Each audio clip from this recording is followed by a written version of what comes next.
आइए एक्सरसाइज 1.2 के second question का फर्स्ट पार्ट सॉल्व करते हैं।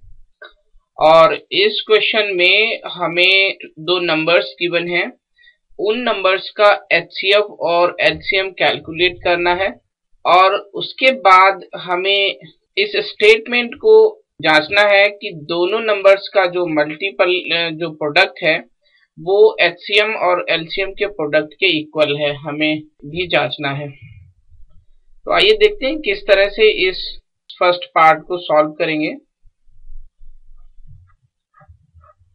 सबसे पहले हम 26 को उसके प्राइम फैक्टर्स के प्रोडक्ट के फॉर्म में लिखेंगे और हम जानते हैं कि 26 को हम ऐसे लिख सकते हैं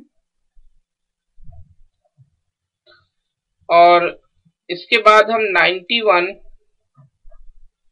को उसके प्राइम फैक्टर्स के प्रोडक्ट के रूप में लिखेंगे और ये इस तरह से। इसके बाद हम एचसीएफ कैलकुलेट करेंगे।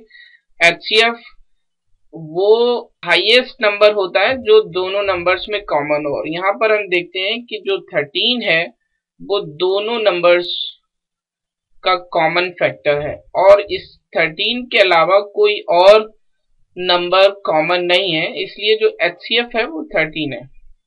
अब हम एलसीएम को कैलकुलेट करेंगे और एलसीएम को कैलकुलेट करने का सबसे आसान तरीका है कि सबसे पहले एचसीएफ लिखिए और इसके बाद दोनों नंबर्स के प्राइम फैक्टर्स में जो बच गया हो उसको प्रोडक्ट के फॉर्म में लिख लीजिए।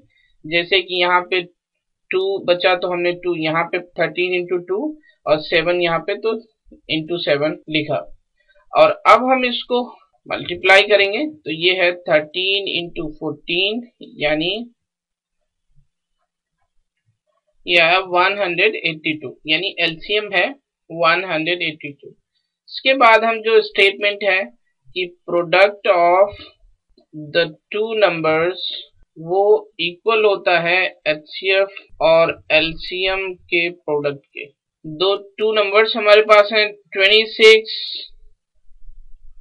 और 91 और एचसीएफ हमने कैलकुलेट किया था 13, एलसीएम कैलकुलेट किया था 182। अब हम इन नंबर्स को मल्टीप्लाई करेंगे।